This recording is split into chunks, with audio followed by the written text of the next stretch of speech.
오늘 저희는 하나님에 대한 이야기를 나누고자 하는데요. 하나님에 관한 이야기, 가장 큰 중요한 이야기로 담임 목사님께서 설교하셨던 하나님의 속성에 관한, 성품에 관한 이야기가 있다면 하나님에 대한 이야기 중에 또 하나의 큰 축을 이루는 것은 삼위일체라는 개념입니다. 우리는 이 개념들을 이야기하기 전에 몇 가지 좀 이야기를 나누었으면 좋겠습니다. 무선 마이크 켜주시면 감사하겠습니다.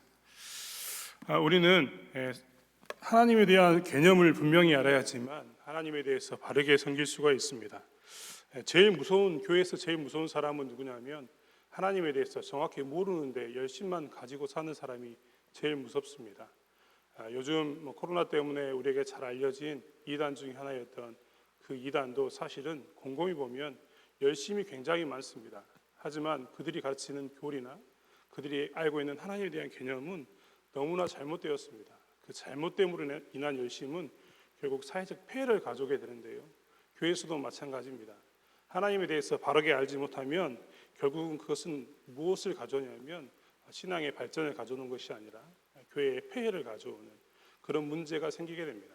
그래서 하나님에 대해서 바로 아는 것은 우리에게 굉장히 중요한 것을 알게 되는데, 오늘은 그 두 번째로 이제 큰 축인 유일신, 삼위일체에 관한 이야기를 하려고 합니다. 이스라엘 백성들에게는요, 신명기 6장 4절에 보면 이스라엘아 들으라라고 이야기하는 그 쉐마가 선포되는데, 그 첫 번째가 나오는 게 무엇이냐면 하나님은 유일하신 하나님이다라는 이야기가 나옵니다. 제가 이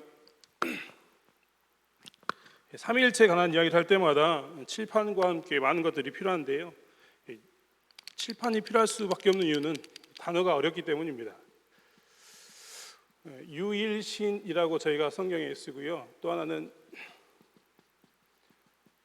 한자를 쓰는 이유는 이해가 좀 더 빠르기 때문입니다. 첫 번째 유일신과 두 번째 유일신은 우리나라 말로는 같은 유일신인데요, 개념은 완전히 다릅니다.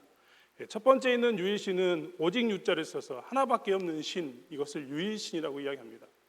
두 번째 있는 유일신은 신이 하나가 있다라는 뜻으로 유일신, 이 두 개의 개념은 완전히 다른 의미를 갖습니다.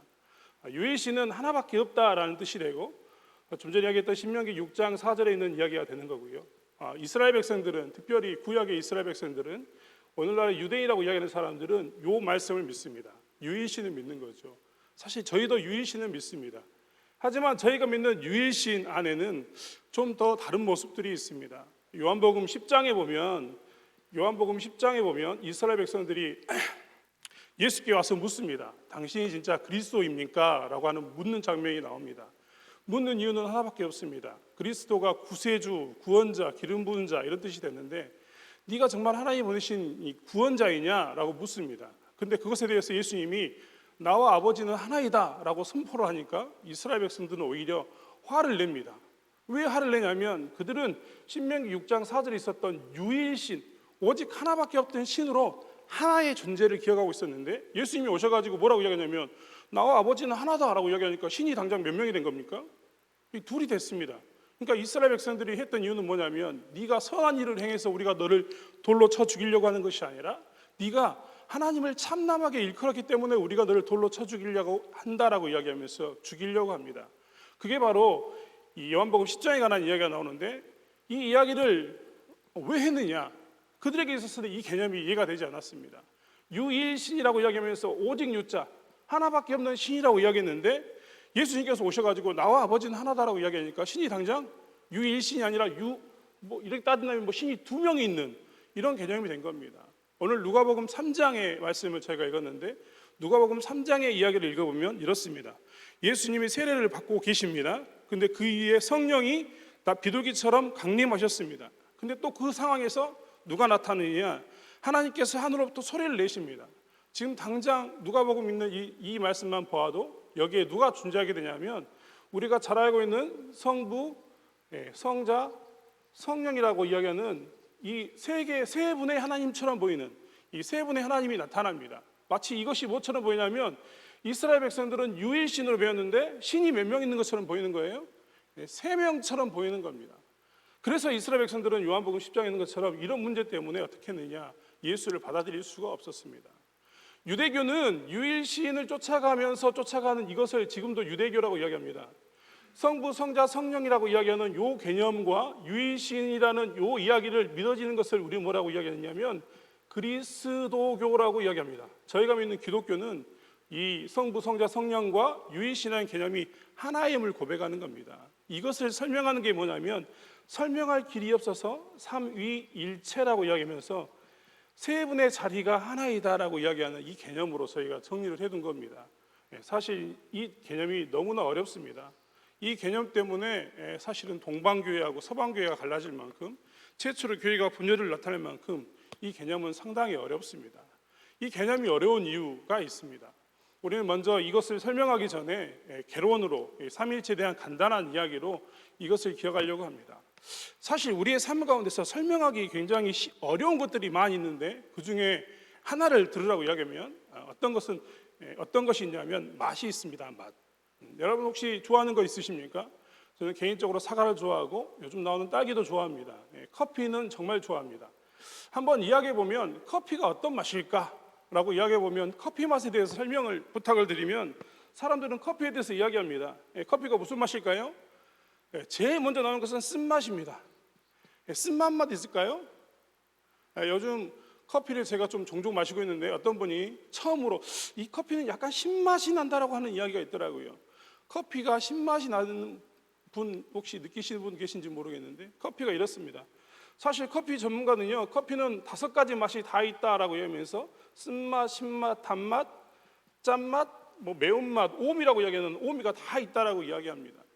왜 그러면 이런 현상이 나타나느냐? 이 맛이라는 것이요 굉장히 재밌습니다. 형태가 있는 것은요 굉장히 설명하기가 쉽습니다. 이것은 뭘까요? 성경책입니다. 이것은요? 이건 스마트폰이죠. 다 쉽습니다. 형태가 있는 것은요 우리가 정의하기가 너무나 쉽습니다. 이거는 찬송가, 이거는 거울, 이거는 마이크, 이거는 칠판, 너무나 쉽습니다. 그래서 형태가 있는 것은요 다 설명이 너무나 쉬운데 중요한 것은 형태가 없는 것이 설명하기 어렵습니다. 그래서 사람들은 이걸 뭐라고 하냐면 형이상학적이다라고 이야기하면서 형이상학이라고 이야기합니다. 뭡니까? 형태 이상의 것을 설명하기 위해서 많은 사람들이 노력을 하지요.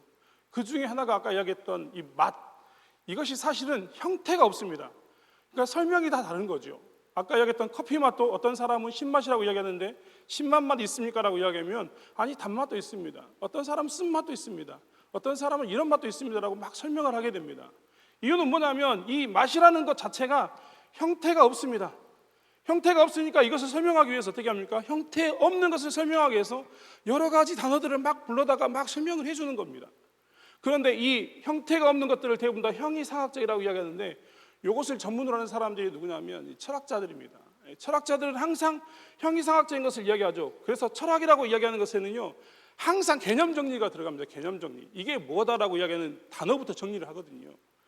그런데 형이상학적인 것의 가장 제일 위에 있는 게 뭐냐면 하나님에 관한 이야기입니다. 하나님, 신. 하나님은요 형태가 없습니다. 그런데 이것을 어떻게 합니까? 설명을 해야 합니다.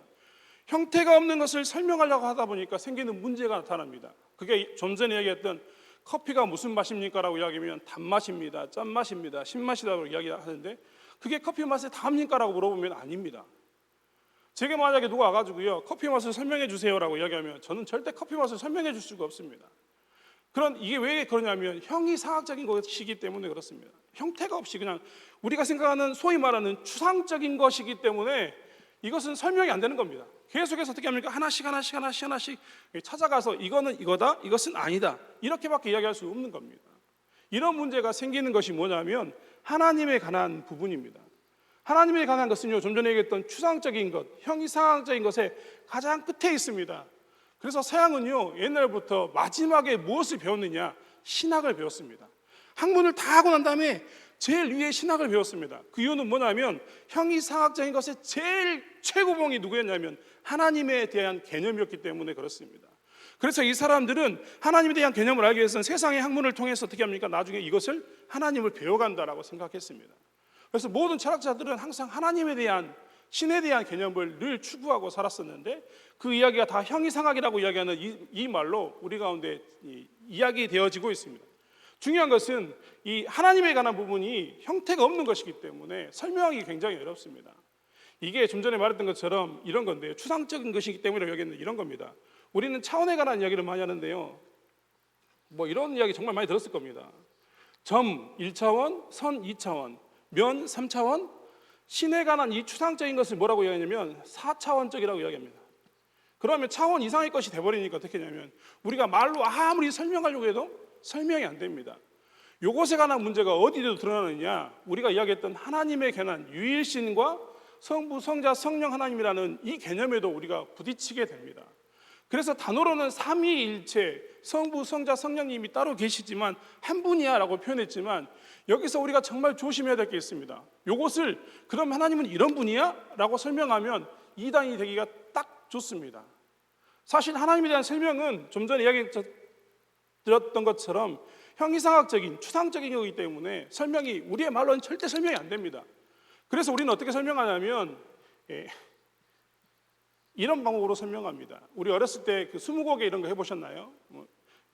그 사람은 뭡니까? 하면 예, 아니요로 대답하고 그럼 또 뭡니까? 하면 예, 아니요 대답했는데 사실 이게 증명의 방법 중에 하나입니다. 그것을 사람들은 뭐라고 이야기하냐면 소극적 증명이라고 이야기하는데요. 소극적 증명과 적극적 증명이 있는데 적극적 증명은 아까 이야기했던 것처럼 이것은 이겁니다라고 이야기하는 형태 있는 것에 대해서 얘기할 때는 적극적으로 증명하기 쉽습니다. 하지만 형태가 없는 것은 소극적 증명으로 이야기하기 때문에 계속해서 하나님은 이런 분입니까? 라고 이야기하면 아니, 하나님은 이런 분이야 혹은 아니야 라고 소극적으로 이야기해주는 방법이 있습니다. 이게 소극적 증명인데 하나님은 이렇게밖에 증명이 될 수 없습니다. 삼위일체에 관한 이야기도 사실 이렇게밖에 설명할 수 없는 거죠. 그래서 우리가 늘 기억하고 있어야 됩니다. 하나님의 존재가 이렇게 있습니다. 이것은 우리가 소위 말하는 하늘에 있죠. 근데 이것이 우리에게 이렇게 전해집니다. 이렇게 사람에게 전해지는데 사람에게 전해지면서 하나님에 관한 이 개념이 인간에게 올 때 어떻게 됩니까? 말로 정리가 안 되니까 분명히 있는데 말로 정리가 안 되니까 뭐라고 이야기하냐면 이것을 우리는 뭐라고 하냐면 신비라고 이야기합니다. 왜 신비입니까? 제가 아까 이야기했던 것처럼 커피의 맛은 설명할 수 없지만 제게 만약에 누가 커피 맛을 설명해 달라고 이야기하면 저는 저기 엔젤리노스나 던킨 도너츠 가가지고 커피 한 잔을 사주면서 먹어라 할 겁니다. 왜 그렇습니까? 이 맛은, 커피 맛은 내가 아무리 설명해도 설명이 안 되지만 한번 딱 먹어보는 순간 어떻게 됩니까? 아, 이게 커피 맛이구나 하고 기억합니다. 그래서 하나님에 대한 이 삼위일체에 대한 내용은요 절대 우리의 말로 설명되어지는 게 아니라 어떻게 하는 거냐면 하나님은 경험해야 합니다. 하나님을 알게 되면요, 하나님을 알면 삼위일체에 대한 개념은 너무나 쉽게 우리에게 다가옵니다. 이게 안 믿어질 수가 없어요. 그냥 믿어집니다. 아무리 말로 설명하려고 해도 되지 않았던 것이 하나님을 경험하면, 인격적으로 만나면 어떻게 됩니까? 우리는 그 하나님을 고백하면서 성부, 성자, 성령의 하나님도 믿어지게 됩니다. 그래서 우리는 이걸 신비라고 이야기합니다. 이것에 대한 오해가 정말 많습니다. 그래서 우리는요, 이것에 대한 개념들을 분명히 해야 되는 것을 보게 됩니다. 그러면 왜 삼위일체라고 이야기했느냐? 사실 삼위일체라고 표현한 이유는 이 단어밖에 표현할 수 없기 때문에 삼위일체라고 표현했습니다. 위자는 자리 위자입니다. 자리 위자라고 썼던 이유는 무엇이냐면 자리 한 사람 자리입니다. 자리가 3개 있습니다. 그런데 그거는 하나이다라고 표현했는데 자리 위자로 쓴 이유가 있습니다. 자리 위자로 쓴 이유는 뭐냐면 보통 사람에게는 뭐가 있냐면 인격이라는 게 있습니다. 인격이라는 게 있는데 이 격이 뭐냐면 격이 이런 겁니다. 네모 틀이 있으면 이 네모 틀 하나를 뭐라고 이야기하냐면 격이라고 이야기합니다. 그래서 격자 이렇게 표현하는데 이 격을 이야기하는 거죠. 인격이라는 건 뭐냐면 사람에게도 어떤 사람의 틀로서 가지고 있는 무엇가 있다는 겁니다. 그래서 인격적이라고 이야기합니다. 나는 사람으로 만들어졌는데 나를 사람으로 취급하지 않으면 그것을 뭐라고 이야기하냐면 내 인격이 모독을 당했다라고 표현합니다. 인격인 거죠. 그런데 그렇다면 하나님은 뭐라고 표현되는가? 하나님이 가지고 있는 하나님의 격을 뭐라고 표현해야 될까? 그걸 우리는 뭐 다른 말로 얘기하면 신격 이렇게 표현할 수도 있는데 중요한 것은 신격이라고 쓸 수 있을 때 이게 이렇게 써버리면 어떻게 되냐면 하나님만의 어떤 격이 돼버립니다. 그런데 삼위일체로 성부, 성자, 성령을 쓰려고 하다 보니까 이 단어도 맞지 않고 이 단어도 맞지 않는 거예요. 그래서 어떻게 했냐면 우리의 신앙의 선배들이 하나님에 대한 개념을 그 신비를 하나님에 대해서 설명하는데 부득이하게 어떻게 썼냐면 이것은 격으로 쓰는 게 아니라 뭐로 써야 되냐면 자리 위자, 자리로 표현하자라고 쓴 겁니다. 그래서 성부, 성자, 성령의 하나님은 그 어떤 격이 있는데 그게 마치 자리로 하나씩 하나씩 하나씩 있는 것처럼 보인다라고 표현합니다. 그런데 그게 뭐라고요? 흩어져 있는 게 아니라 하나이다. 말이 참 웃기죠. 자리가 세 개인데 그게 하나다. 설명이 되지 않습니다. 그래서 이것을 삼위일체를 항상 신비라고 이야기하고 이것은 항상 하나님을 경험하는 것으로 얻습니다. 최근에 제 아는 분이 제게 물었습니다. 목사님, 제가 이렇게 생각하고 있는데 이게 맞는 거지요? 라고 이야기하더라고요. 뭐에 대한 이야기였냐면 삼위일체에 관한 이야기였습니다. 그분이 제게 이야기하는 것은 이렇습니다. 집에 가면 아빠고 교회 오면 목사고 또 다른 데 가면 뭐인 것처럼 이런 거 아닙니까? 라고 제가 자기들이 배울 때는 그렇게 배웠다는 겁니다. 근데 그거 정말 죄송한 이야기지만 신앙적으로 얘기하면 양태론이라고 이야기하는 이단이 됩니다. 이런 것처럼 우리 가운데 있는 자기가 옳다라고 생각했던 개념들이 우리의 말로 좀 전에 이야기했던 적극적인 개념으로 설명하려고 이야기하면 항상 잘못된 개념으로 우리 가운데 들어옵니다. 그러면 우리는 이 어려운 것을 왜 공부해야 되느냐? 공부해야 될 이유는 우리가 바르게 신앙을 고백하기 위해서입니다. 하나님을 알기 위해서입니다. 좀 전에 읽었던 누가복음 3장 21절과 3장 21절, 22절에 보면 세 분의 하나님에 대해서 이야기가 나왔습니다. 근데 이것은 신약시대에만 나온 건 아니거든요. 창세기 1장 26절도 성경은 뭐라고 이야기하고 있냐면 우리가 우리의 형상대로 사람을 만들자라고 이야기하면서 하나님이 이야기하고 있습니다. 하나님이 가라사대 우리의 형상을 따라 우리의 모양대로 우리가 사람을 만들고 이렇게 표현하고 있거든요. 이런 개념이 도처에서 나오고 있는데 이 개념이 잘못되었기 때문입니다. 기독교인으로서 우리는 반드시 삼위일체에 대한 개념들을 가지고 있어야 합니다. 설명할 수는 없지만 하나님을 경험하고 하나님을 만남으로 인해서 인격적인 하나님의 그 만남을 통해서 무엇을 알고 있어야 되냐면 이 삼위일체의 신앙을 고백할 수 있어야 합니다. 이것이 삼위일체의 근본입니다. 하나님은 성부, 성자, 성령으로 계시지만 한 분이십니다. 우리가 고백하고 있는 사도신경을 고백할 때도 우리가 이야기하면서 성부, 성자와 성령을 고백하지만 그분은 따로 흩어져 있는 세 분이 아니라 한 분이라는 것을 우리는 늘 기억하고 있습니다. 이것이 우리가 가지고 있는 삼위일체 교리의 가장 근본적인 개념입니다. 사랑하는 성도 여러분, 오늘 이렇게 삼위일체에 관한 이야기를 하면 이것에 또 집중해서 무엇인가 공부하고 계실 분이 분명히 계실 줄 믿습니다. 공부하는 건 나쁘지 않습니다만 하지만 삼위일체에 대한 이야기를 할 때마다 늘 말씀드리고 싶은 것은 무엇이냐면 하나님을 더 깊이 경험하면 삼위일체의 개념은 나중에 이해가 됩니다. 그냥 알아집니다. 교회 다니면서 처음에는 잘 되지 않겠지만 하나님을 더 깊이 알도록 노력하십시오. 말씀을 보시고 하나님을 경험하시면 삼위일체는 나중에 내가 이야기하지 않아도 고백되어지는 은혜가 나타날 줄 믿습니다. 오늘 처음 시작해서 이제 우리는 계속 삼위일체에 대해서 아마 당분간 이야기할 텐데요. 이런 개념들을 가지고 공부하시면 될 것 같습니다. 그리고 이 기회를 통해서 새벽을 통해서 교리가 나올 때마다 공부를 잘 해두셨으면 좋겠습니다. 이렇게 딱딱하고 재미없는 이야기가 무슨 우리에게 신앙에 도움이 되느냐, 차라리 기도하고 차라리 다른 것을 하는 게 더 낫지 않느냐라고 이야기하는데요. 다시 한번 부탁을 드립니다. 하나님을 바르게 알지 못하면요, 그 열심은 우리에게 독이 됩니다. 열심히 내는 것처럼 보이지만 정말 그 열심을 내는 사람들 때문에 분쟁이 생기고 어려움을 겪는 경우를 너무나 많이 봅니다. 그렇기 때문에 하나님에 대해서 열심히 하는 것에 많이 집중하셨으면 좋겠습니다. 이야기를 마무리하면서 한 분의 이야기를 하려고 합니다. 제가 아는 장로님이 한 분 계셨는데 그분이 최근에 알고 있는 신천지에 가셨습니다. 근데 그분이 하셨던 이야기가 아직도 귀에 쟁쟁합니다. 뭐라고 이야기했냐면 자기는 드디어 하나님을 알았다는 겁니다. 드디어 새로운 것을 봤다는 거예요. 즉 되게 어처구니가 없었습니다. 장로님이 비난하는 것은 아닙니다. 장로님이 될 때까지 많은 성경 공부를 했을 겁니다. 하나님에 대한 것들에 많이 들었을 겁니다. 하지만 그것들을 한 번도 이렇게 정리하지 않았고 하나님에 대해서 어떻게 배워야 되는가, 알아야 되는가에 대한 개념을 한 번도 안 적이 없는 겁니다. 제가 보기에는. 그렇기 때문에 어떻게 이야기하냐면 너무나 간단한 이야기임에도 불구하고 그 이야기에 빠져서 그런 다른 곳으로 넘어가는 일들이 생긴 거죠. 교회 다니면서도 우리가 이런 교리적인 문제나 이런 것들은 우리가 뭐하러 알겠어? 라고 이야기하는 분들이 많은데 이것을 알아야 합니다. 그래야지만 바르게 하나님을 섬길 수 있고 바른 하나님을 섬겨야지만 우리가 기쁨 가운데서 흔들리지 않고 살 수 있는 것을 보기 때문입니다. 오늘 그래서 이 하루도 저희가 살면서 다시 한번 이 하나님에 대해서 깊이 생각하시고 하나님을 어떻게 경험할 것인가, 바르게 하나님을 아는 것이 얼마나 중요한 것인가에 대해서 이야기를 많이 나누셨으면 좋겠습니다. 내일부터 또 이어지는 이야기 가운데서도 여러분 계속해서 기대하시면 이런 것들이 하나씩 하나씩 쌓여서 결국은 어떻게 되냐면 우리의 신앙이 완성이 됩니다. 신학교 가서 신학을 공부할 때도 이해가 되지 않았습니다. 제일 먼저 배우는 게 이 하나님에 대한 신론을 배우게 되는데, 신론을 배우고 그 다음에 뭐 인간론, 기독론을 다 배우는데 정말 재미없었거든요. 똑같은 이야기를 계속하는 것처럼 보여서 아니 이거는 지난 학기에도 배웠던 것 같은데 또 하네? 라고 이야기했는데, 결국 3년 동안 부지런히 들었던 그 이야기들이, 반복적으로 들렸던 그 이야기들이 내가 3년을 마치고 난 다음에 무엇을 가져왔냐면 내가 신학적으로 바르게 서는 것, 하나님에 대한 바른 개념을 가져왔습니다.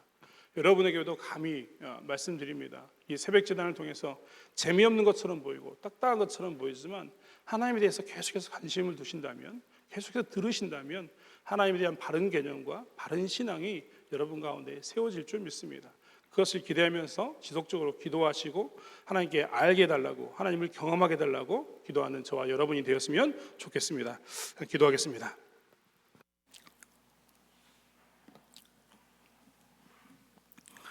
하나님, 하나님에 대해서 바르게 알길 원합니다. 그리고 바르게 믿길 원합니다. 참 어렵습니다. 하나님, 유대인들은 그들에게 예수 그리스도라는 그 하나님이 성육신하여서 그들에게 있었지만 그 삼위일체 신비를 모르기에 예수님을 부인하고 배척하고 예수님을 믿지 않고 지금도 자기들만의 고집 가운데 있음을 보게 됩니다. 하나님, 기독교라고 이야기하는 저희 그리스도교 안에는 있어서 이 삼위일체가 너무나 중요하고 성부 하나님과 성자 하나님과 성령 하나님에 대한 이 개념들이 너무나 중요한데, 하나님, 오늘 이 방송을 듣고 함께 예배드렸던 모든 자들에게 하나님께서 허락하시는 가운데 이 하나님에 대해서 알미, 즐거움이 되게 도와주시고 하나님을 경험함으로 이들이 유일하신 하나님이, 세 분의 하나님이 한 분이신 것을 고백하는 그 놀라운 믿음의 고백 가운데 설 수 있도록 붙잡아 주시길 원합니다. 하나님, 말씀에 있지만 이것이 하나님에 관한 이야기이기 때문에 우리의 단어로 이야기가 너무나 어렵습니다.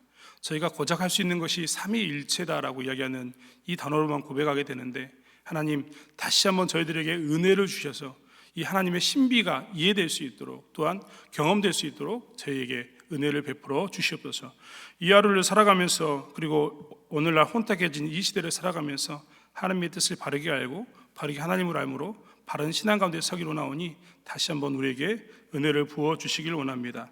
흩어져 있는 교회가 코로나 때문에 힘들어합니다. 이럴 때일수록 더욱더 분명히 서게 도와주시고 이단의 유혹과 또한 여러 가지 세상 사람들의 이야기 가운데 우리가 유혹되기 쉽사오니 이럴 때 더욱 하나님을 바르게 알므로 인해서 바르게 서는 저희의 신앙의 삶을 살 수 있도록 하나님 저희를 붙잡아 주시옵소서. 함께 하실 줄 믿습니다. 감사드리며 예수님의 이름으로 기도드렸습니다. 아멘.